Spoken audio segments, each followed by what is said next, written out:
les habitudes santé des autres nous fascinent. Que fait une telle pour garder la forme? Que fait un autre pour gérer son stress et dormir comme un bébé? On s'empresse de sauter sur de nouvelles recettes miracles sans trop vraiment comprendre, ce qui nous rend vulnérables aux rumeurs et à la confusion. Togo le balado est là, justement pour vous aider à faire des choix éclairés qui vous permettront de trouver et découvrir des habitudes santé que vous aimerez. On a demandé à des gens ce qu'ils pensaient des tendances santé les plus en vogue et on fait peut-être bien d'en parler avec un expert. Aujourd'hui, l'alimentation intuitive. Ah ça, l'intuition, intuitif, c'est une affaire de hippie.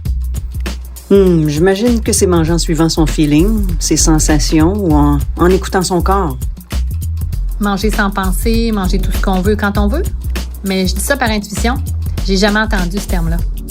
Oh my God, je sais pas. C'est pas toutes les alimentations qui sont intuitives? Pas certain qu'alimentation intuitive, ça veut dire alimentation nutritive. Tu sais, mon intuition me guide souvent vers le fast-food.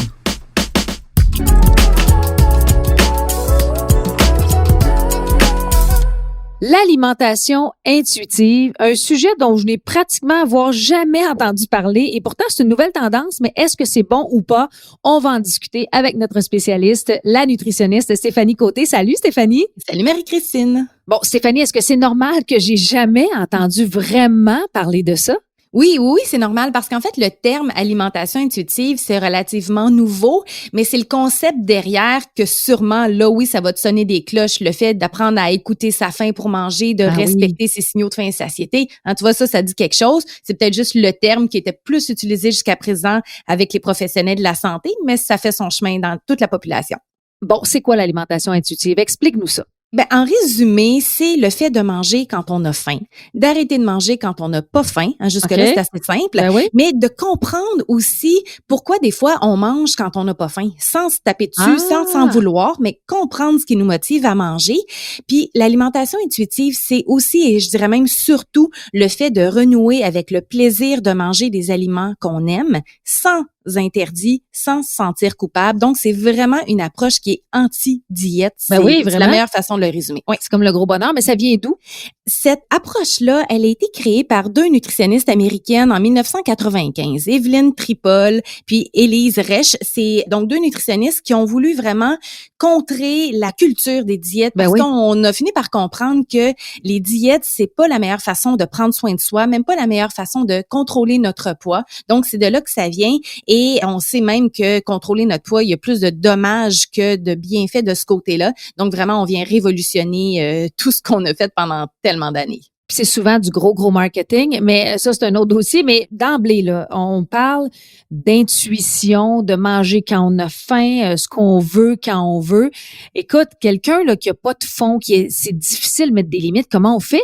Ben c'est sûr que au premier abord comme ça peut sembler insécurisant, mais vraiment l'approche de l'alimentation intuitive va montrer que quand on s'interdit des aliments, c'est la meilleure façon de tomber dans l'excès. Ouais, n'importe c'est vicieux. Exactement. Si on s'empêche de manger, je sais pas, un biscuit au chocolat dont on a envie, puis qu'au lieu de ça, on va chercher une pomme, mais qu'on a encore envie de notre biscuit au chocolat, on va chercher un yogourt, on a encore envie de notre biscuit au chocolat.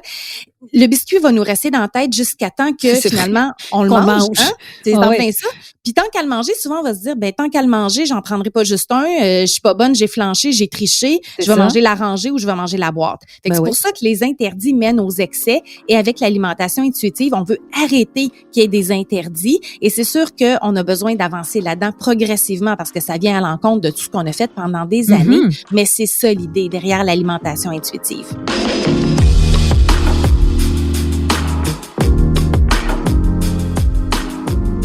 C'est quoi les bienfaits? Parce que ça semble très positif tout ça, là. Oui, il y a juste du positif avec ça. L'alimentation intuitive, là, elle est directement associée au maintien ou à la perte de poids.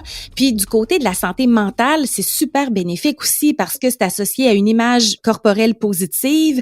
On se sent mieux dans notre peau. On a une meilleure satisfaction de notre vie en général. Notre alimentation est meilleure parce qu'on mange des aliments variés dans les quantités qui nous conviennent. Donc, il y a vraiment juste des bienfaits.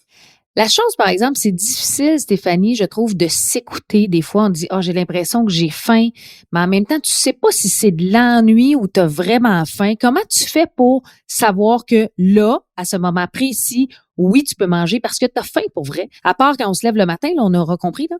Oui, ben c'est vrai qu'en fait, il y a des sensations qui sont très proches l'une de l'autre, c'est la faim et l'appétit. Mais c'est deux choses différentes. Souvent, on mange, la faim, c'est vraiment le besoin physique. Quand notre corps nous envoie des signaux pour nous dire qu'il y a faim, c'est quand on a des gargouillis, quand on a une baisse d'énergie, quand on est moins capable de se concentrer, quand on commence à être un petit peu bougon. Ça, c'est parce qu'on a faim, c'est physique, notre corps a besoin d'aliments. L'appétit, ça, c'est plus une envie de manger certains aliments. Et là, ben, ça peut venir, même quand on n'a pas faim, on a envie de manger quelque chose. Donc, comme c'est par un exemple, besoin qui est... tu m'as parlé de biscuits puis de ranger de biscuits. C'est normal que j'ai envie de manger de biscuits, même si j'ai pas nécessairement faim. C'est un peu ça que tu me dis. En plein ça. L'appétit, c'est dans la tête, puis la faim, ben, c'est dans le ventre. OK, mais ceux qui partent, je sais pas, par exemple, d'une diète hyper restrictive, quel conseil tu as envie de donner pour dire, OK, on change un peu notre façon de penser puis on s'en va vers l'intuition, justement? Je dirais qu'il faut commencer progressivement. Ça, c'est le mot d'ordre parce que c'est vraiment insécurisant de lâcher prise. Ça, je sais que c'est ce que les personnes qui font beaucoup de régimes vont dire. Non, j'ai peur de flancher, j'ai peur de perdre le contrôle. Donc, il faut vraiment commencer progressivement. Il faut surtout apprendre à être indulgent envers soi-même. Quand on fait des diètes depuis des mois, voire des années, on est très sévère envers nous-mêmes. On se sent coupable, on se sent pas bon, on n'a pas une bonne estime de soi. Donc, il faut recommencer à se parler comme à une amie, à prendre soin de soi et vraiment lâcher prise tranquillement sur les aliments qu'on s'interdisait, apprendre à les intégrer progressivement. C'est vraiment progression, là, c'est le mot-clé dans tout ça. J'ai envie de te poser la question, combien de temps ça peut prendre à quelqu'un pour dire vraiment qu'on a changé cette méthode-là, cette façon de penser-là?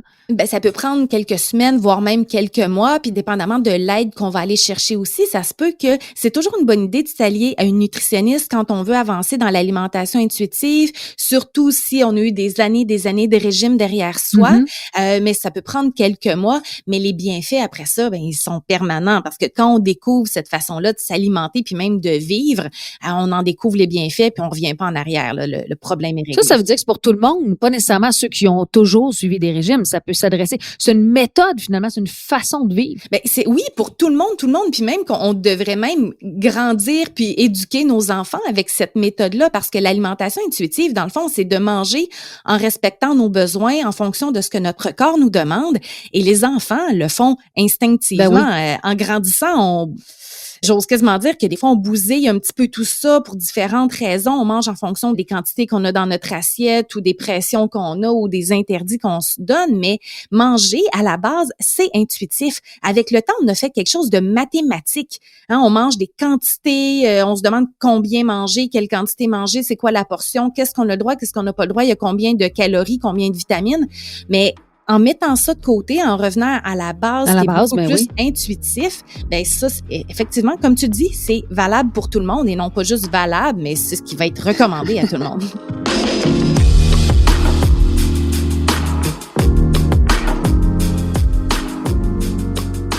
Stéphanie, nutritionniste, dans le Vox Pop, on l'a entendu, ça, l'intuition, intuitif, c'est une affaire de hippie.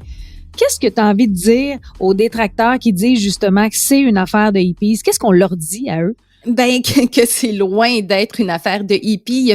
C'est basé sur la science. Il y a des centaines, voire même des milliers d'études scientifiques qui se sont penchées, sur ce sujet-là de l'alimentation intuitive, puis qui ont montré à quel point ça amenait à améliorer les habitudes de vie, l'alimentation bien sûr, mais aussi les habitudes d'activité physique, parce qu'il y a aussi ça dans le cercle vicieux des régimes. Ouais. On se force à faire du sport, on y prend du plaisir, non pas vraiment, parce que on choisit pas un sport parce qu'on a envie, on choisit parce qu'on se sent obligé d'en faire. C'est une obligation, oui. Voilà, fait qu'avec l'alimentation intuitive, ben ça amène vraiment un mieux-être physique, mental et sur lequel aussi on base pas l'évaluation de la santé sur le poids, mais vraiment sur les habitudes, parce qu'on fait une différence entre le poids et la santé. On n'est pas obligé d'être mince pour être en santé, comme il y a des personnes qui sont minces puis qui le sont pas. Donc, on arrête de faire ce lien-là aussi. Donc, c'est vraiment quelque chose qui est basé sur la science et non pas juste une lubie ou sur une tendance ou sur quelques anecdotes à droite à gauche. Bon, là, Stéphanie, tu nous as bien expliqué ce qu'était l'alimentation intuitive, mais concrètement,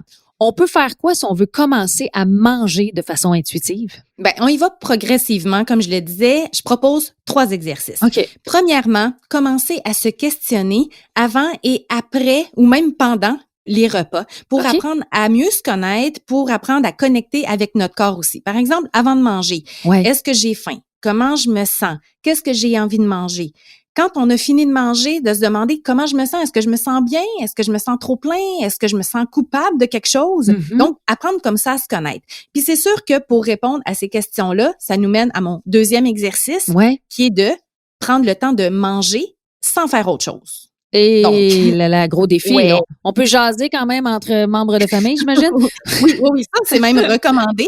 Mais on évite de travailler, d'écouter la télé ou d'être sur son cellulaire pendant que l'on mange. Parce que tu Ça, c'est difficile. c'est certain que c'est difficile, c'est dans nos réflexes, c'est dans nos habitudes, mais tu comprends que si on est devant la télé ou sur notre téléphone, notre attention est portée à la télé, à l'écran, à ce qu'on fait, à la tâche qu'on est en train d'accomplir ou la conversation, le chat qu'on est en train d'avoir, et non pas sur notre assiette ou sur notre ventre. Donc, pour Donc, vraiment... on peut manger plus que ce qu'on aurait pu manger en temps normal. Ben oui, on comprend pas comment on se sent, on finit de manger puis on se sent plein ou on n'a pas Ouais. apprécié les aliments. Fait que c'est important de faire cet exercice-là, de dire, OK, on est en train de manger, c'est ça l'activité, là. Je suis en train de manger, c'est pas autre chose. Donc ça, c'est vraiment important d'arriver à faire ça. Et le troisième exercice, ben, c'est de faire un exercice de dégustation avec un aliment qu'on a l'habitude de s'interdire. Ah, Donc, OK. pour se permettre des aliments et qu'on se sent coupable de manger, mais ça, bien sûr, pour faire cet exercice-là, on doit prendre le temps de manger, de déguster, de savourer, de s'arrêter. Si je veux déguster un biscuit au chocolat, mais je vais m'asseoir pour le manger, je vais le croquer, je vais le sentir, je vais le promener dans ma bouche. Donc, je vais vraiment faire cet exercice-là pour l'apprécier. C'est comme l'aliment un peu, permets-moi l'expression, une cochonnerie, là, que ce soit une frite ou justement, tu parlais d'un petit biscuit sucré. Un aliment qu'on aurait tendance à s'interdire, mais que là, hey, on peut le manger Exactement. sans culpabilité. En plein ça, puis ça va nous satisfaire d'en manger un, on va l'apprécier et justement de le faire passer dans la catégorie des aliments qui sont permis parce que tous les aliments le sont. Il faut arriver à arrêter d'avoir des interdits. Donc ça, c'est vraiment progressif parce que justement, ça peut faire peur quand on s'est interdit des aliments aussi longtemps. Donc c'est pour ça que je propose un exercice d'y arriver pour y arriver tout doucement. C'est quoi les ressources qu'on peut avoir? Bon, il y a évidemment montogo.ca qui est une belle façon d'avoir plein d'informations, là. Oui, tout à fait, parce que toute l'information qui est sur Mon To Go est en accord avec l'alimentation intuitive. Là. Le plaisir de manger, le plaisir de bouger, c'est tout ça. Il y a aussi des nutritionnistes qui se spécialisent en alimentation intuitive, entre autres la spécialiste au Québec s'appelle Karine Gravel. Son site karinegravel.com, il y a plein d'informations super intéressantes là-dessus. Il y a aussi ma collègue Cynthia Marcotte qui, elle, a écrit un livre qui s'appelle La faim, comment l'apprivoiser, qui est aussi très intéressant pour s'initier à ce sujet-là.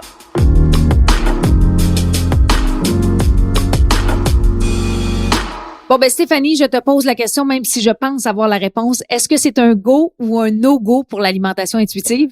C'est un go à 100 000 à l'heure. À part ça, l'alimentation intuitive, c'est vraiment la solution pour respecter son corps, ses besoins, apprécier manger, être en santé grâce aux bonnes habitudes de vie. Puis je pense que apprécier manger, tu as dit la bonne chose parce que c'est vrai que c'est un plaisir, il faut garder ça en tête. Stéphanie Côté, nutritionniste, merci beaucoup pour toutes ces informations. Et moi, ce que je retiens, ben, c'est que l'alimentation intuitive, c'est quelque chose de bien, une bonne habitude à prendre, plus saine du moins que bien d'autres régimes. Merci Stéphanie. Avec plaisir. Et merci à vous d'avoir été avec nous. Puis on se donne rendez-vous dans un prochain épisode pour aborder d'autres sujets concernant les tendances santé, toujours avec un expert parce que c'est eux qui ont les bonnes réponses.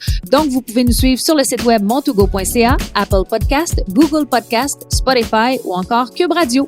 Ce balado est une présentation de montogo.ca, des habitudes santé que vous aimerez. À bientôt tout le monde!